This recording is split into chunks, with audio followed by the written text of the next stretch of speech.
we stood there, and again, the mold in that elevator was it's incredible how much is in there. So we both cried. Gladly the door shut, when she put her on emergency stop. I didn't know what was going to happen then, but she just cried. She just cried. She said, my life is just a mess. I said, well, we're going to work out of it. No, we're not. Yes, we are. So I gave her this food, and I said, I got a dentist friend in Georgetown that will take care of your tooth. Can you get to Georgetown? She said, yes, I can. Now, my dentist friend charges me $150, and he says he eats his part. His other $150 for pulling that tooth, pun intended, maybe. I mean, I'm not sure exactly. I think I may be paying for all of it. But anyway, he said, quit telling people that I know you. But we kind of worked some of those deals out. The point I want to leave with you is this. We need to work on our dash every day. You need to make a difference in somebody's life every day. There are no accidents. I am firmly convinced now, as I am later in my life, there are no accidents. There are people put in your path for you to help. And there are people that are in your path to help you. And so we got to be aware of those kinds of things. And then we have the productivity pyramid. Carol Adrienne, who sometimes I like her work, sometimes she's a little weird. But she's got some pretty good stuff here, and I think this works for me really well. And so I want to give you a model to kind of follow a little bit, and I'll send this to you, or I'll send it to the website like we've done before, or whatever we're going to do. She says we've got to have a spiritual, family, personal, and work way to look at things. And the daily things that we do, the daily interactions, how we talk, how we walk with people, how we interact with people are up here. And then we got these short-term goals. Now she says 6 months. Some people say 1 to 3 years. Some people say 5 years in the research. But whatever you're going to call short-term goals, you need to write down 3 of those. And the key thing is, they must be in writing. They must be in writing. I used to kid myself. Ken Hemmingson one time asked me, he said, what are your 3 goals? I said, well, I've got goals. He said, what are they? I said, I have them up here. He said, well, tell me what they are. I said, give me a day or 2 and I'll come back to you. He said, they need to be in writing. And so then we have 1 to 5 years. Some people say that they go as high as 15 years there. Long-term goals. Now 3 of these. Big chunks. Big chunks of something that's really, really important to you. And then we have lifetime goals, and that's our funeral. Have you ever been to a funeral where you know the person that's conducting the funeral didn't know the person? I mean, the other day I went to a military funeral, and this Catholic priest was up there struggling to come up with the right word. This is a good person.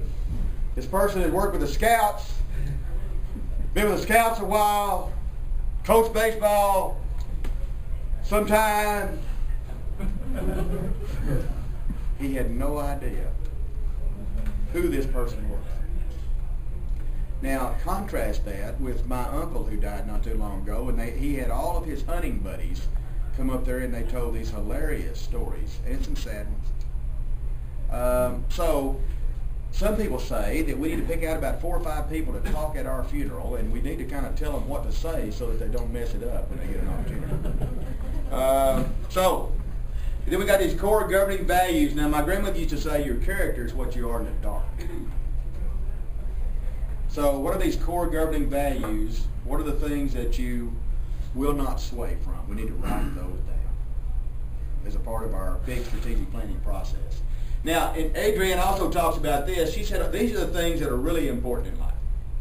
And she talks about we'll start over here at 12 o'clock. I love that military talk. About 12 to 1:30. Family and friends. We need to have family that care about us, but we really need to have friends. There's a new study out that says you need to be able to write down 7 friends that you can depend on to come get you tonight.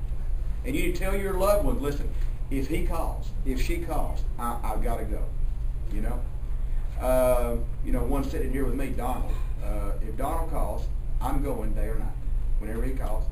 If his wife calls, his kids call, I'm in trouble, I need X, I'm going to go do it.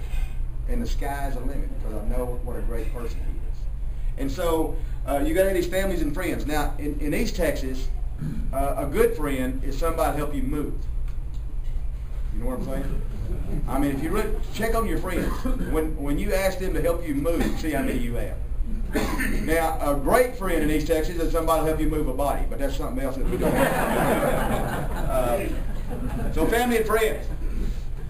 Now we had to have this money, and one of the things I love to do is ask my MBA students, and I taught that course at SMU that we talked about, I was going to teach, what do you want out of life? How much is enough? And I said, you know what, if I just have a house, and a dog, and a good spouse, and a 2-car garage, I'm set. You know? And then we get to thinking about more stuff, don't we? I mean, we've got to have more stuff, so we've got to keep working for more stuff.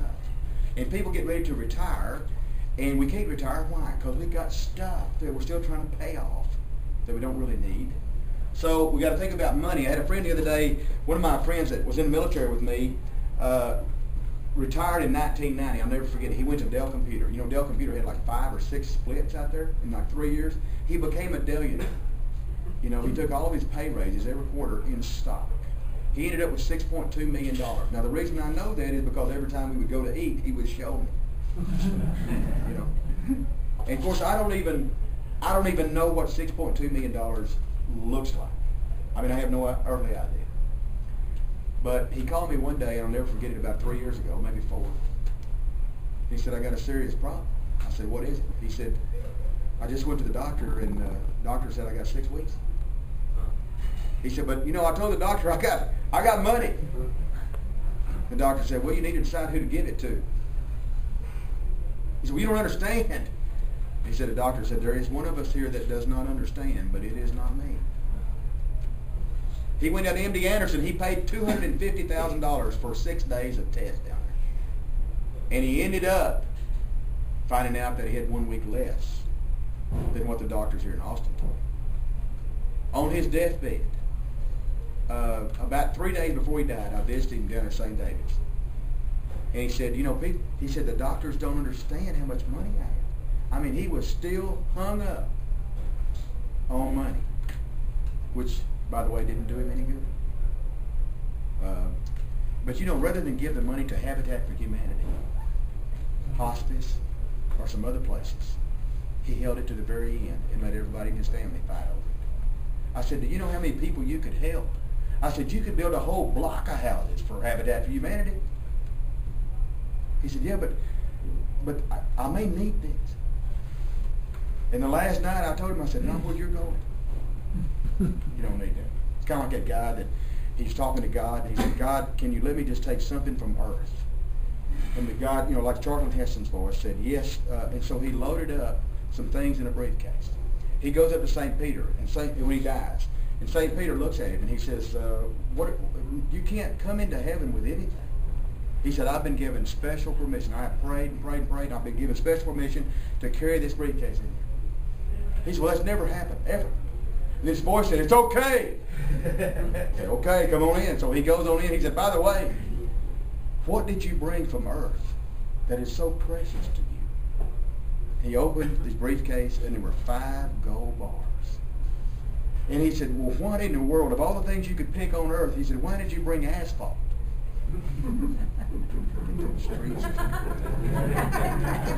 Some of you are not. Have another sandwich over here. Don't remind me of horses I used to have. You got your eyes open, you're still asleep. So, okay. Health. Another thing I want to mention to you is health. One of the things very important to us in our personal strategic plan is you must take care of your health. Nobody else cares about it, except your loved ones. I mean, you know, your bosses don't care about it. Had a young man out here at Camp Mabry, I'll never forget it. I was in finance, and his boss told him at the last minute he was going to have to take a physical training test. We used to have to take those every 6 months, but his boss told him that he died out there on the track. 3 kids. He died out there on the track. And I was his survival assistance officer, which is one of the worst jobs you can ever get. And I'll never forget the boss being so cold to say, well, you know, he should have kept his weight down. They had him working double shifts. The only one who cares about your health and taking care of you is you. And I'm going to tell you what, I had that, what do you call that? Colonoscopy, thank you. I had that colonoscopy. After that guy died